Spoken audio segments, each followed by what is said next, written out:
Of course, you push the pawn to start the game. Now, you're threatening to make a queen, so if black doesn't stop this, they're just gonna lose the game.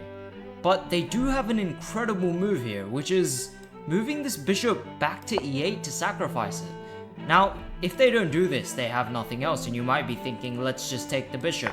But remember, you can't win with a bishop alone, so bishop and king versus king is a draw, so you can't do this. Then you're like, okay, we'll just make a queen, but no, you can't do this because this bishop covers this g8 square, and the king has no moves and the bishop is pinned.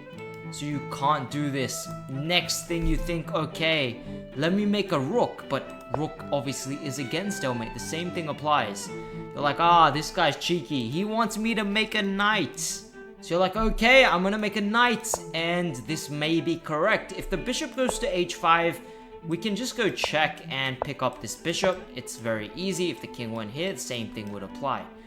But they do have a good move here, and that's moving the bishop to a4. In fact, you have no way to force this checkmate. They can just move away, and you have no way to pick up this bishop, and you can't forcibly checkmate when you have a bishop and knight versus bishop. So the only way to win the game is the brilliant move, making a bishop. Now we have 3 bishops on the board, and we do have a checkmate to follow. Now if they lazily move their bishop away to a4, let's say, you don't give a check first because then the king can escape.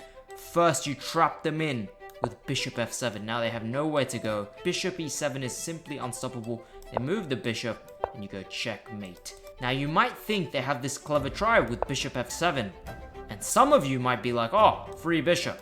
No, unfortunately this would be stalemate. So not a free bishop, but first you give the check, the king moves, then you give the check.